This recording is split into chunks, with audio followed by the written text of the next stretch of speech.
And hopefully, we are going to be able to get a glimpse of that this Saturday because it is the first scrimmage of the season. I'm so ecstatic to finally get a chance to hear about what's going on. I know that you have a lot of guys that you're hoping that are going to be really successful in this scrimmage. So just go from top to bottom. Who was the person that you were looking for the most in this first spring scrimmage? Yeah, for me, it's the big guy at wide receiver. It's Cole Young. We've heard really, really good things about him throughout practice thus far. The transfer wide receiver from Miami brings a real physical presence to this team. When the lights come on, or well, it'll be in the afternoon, so the lights won't be on. But when the pads come on and they take the field there in Sanford Stadium, those scrimmages are vitally important to earning trust and earning reps for Georgia this year. And so for me, the guy who, if you're coming out of that for practice, there are a couple guys we'll touch on here, but number one at the top of the list for me is Colby Young, in part because he's already had such a strong spring practice.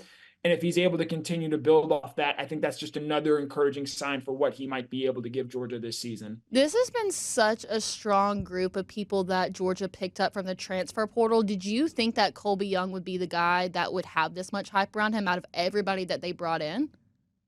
I did not, and certainly the events of this past week, I think, dim the way people view Trevor Etienne. He's most likely going to be suspended for Georgia's opener against Clemson. But, look, they bring in 3 transfer wide receivers. I think you understand going in, not all those guys are going to work out and be able to play a significant role for Georgia this season. But with London Humphreys, getting a jump start, practicing down there at bowl practices, you thought maybe he's a guy that could emerge as sort of the number one transfer wide receiver and potentially the number one receiver for this offense. And while I've heard very good things about London and wouldn't be surprised if he goes out and has a strong spring, Colby Young, to this point, might be the story of spring practice for Georgia, just in terms of what he's been able to come in and do. And if he's able to build off that in the spring, it gives Carson Beck another, outside wide receiver that he can throw to. And with his size and ability and the fact that he has some proven production at Miami, I think that's very encouraging for what this Georgia wide receiver room can possibly have for the 2024 season. Another wide receiver that I think needs to have a strong first scrimmage is going to be Dylan Bell. I really think about what he did last year at the Tennessee game, but he's coming in this year. He's going to be a leader out of all of the wide receivers. He's going to have to make a lot more progress. So by the time that you get to see him at that first scrimmage, what improvements are you hoping to see from him? Yeah, I would say at this point, it's been a relatively quiet spring for Dylan Bell. We haven't heard a whole lot of chatter on him. And being a veteran, it's his 3rd year in the program. That's not necessarily the worst thing in the world. But when we were kicking around this idea, I was using my BA brain and sort of thinking, all right, coming out of the spring or coming out of this scrimmage, if we hear that Dylan Bell has, 2 touchdown grabs and is really impacting the game in a number of ways, continuing his development as a wide receiver, that's going to be really encouraging because I think Dylan, ultimate team player that he is, made some sacrifices to his personal game last year when he went and played running back for the first part of the season when Georgia was dealing with injuries at that position. And so you see him as he continues to develop. I know the Deebo Samuel comparison is something that he's really welcomed. He's got to continue to improve as a wide receiver. So if we hear that Dylan Bell is going out and making big catches and making big plays, like we saw him do in the first half of the Florida State game last season, where he had 4 catches for 86 yards, I think, and really making some impressive contested catches, I think that's another encouraging sign for him because I think we all agree if Georgia's going to reach its ceiling this year, it's going to need someone in that wide receiver room to emerge as the true number one target in a way I think Brock Bowers and Ladd McConkey both were at times last season. And I think to me, Dylan Bell is the best bet to be that guy. So if we move to the defensive side of the ball, obviously earlier in the show we talked a lot about KJ Bolden and Ellis Robinson, but there is another safety, Janelle Aguero, sophomore, somebody that you've spoken highly about. And at the end of this scrimmage, what are you hoping you're going to be able to say about what Janelle Aguero is capable of? Yeah, I think the big thing for me coming out of the spring is with some of the openings they have in the secondary, you want to hear, because obviously one of those safety spots and that corner spot, they're going to continue that battle, I think, into the regular season and include some rotations at that position. But I think if we see that Janelle Aguero is the guy who's emerged as the first team starting star, sort of that nickelback role player, the way Tyke Smith did it so well for Georgia last season, I think that's really encouraging, not just for Janelle's development there, but also just this Georgia defense and having somewhat of a known entity at that star position, because we saw last season the impact that a kind of player there can have at that position.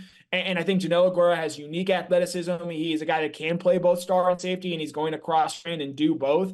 but I think he has a chance of making a real impact for Georgia at that star position this year, similar to what we saw Tyke Smith do a season ago.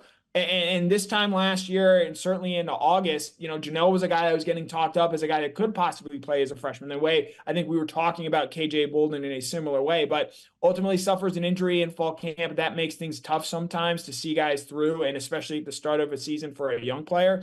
So if Janelle's able to build off what he did last year and go ahead and play in this spring game and play well in this first spring scrimmage, it's an encouraging sign for both his development and also what I think the secondary has.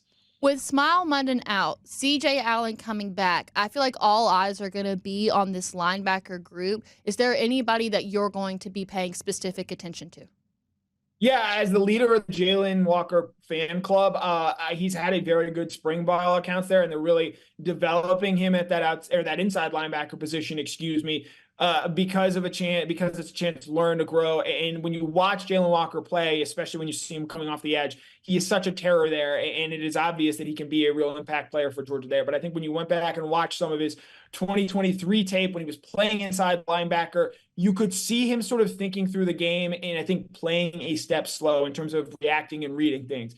I think if he's able to go out and play well, and we hear that, he's a menace and Georgia had a tough time blocking him, he really blew things up in the run game. I think that's a further encouraging sign because I think, as you and I have both said, Jaylen Walker is undoubtedly, I think, one of the 5 most talented players on this defense this year for Georgia, but he doesn't exactly have a home or a place that he can step in and play on an every down basis. So Georgia's going to have to get creative there. If he keeps making strides at that inside linebacker position, I think that's very encouraging for Georgia and what this Georgia defense might ultimately be able to do in 2024. With the first scrimmage on Saturday, make sure to check out DawgNation.com to keep up with all things UGA spring practice. Connor's put some excellent articles up. I'll give you the plug. I got you. Some excellent articles up on the pages of DawgNation.com, so make sure to check those out, and you're definitely going to want to check it out Saturday after UGA's first scrimmage game. All right, I'm not going to give away much. Just know that we have a new segment. Here it goes.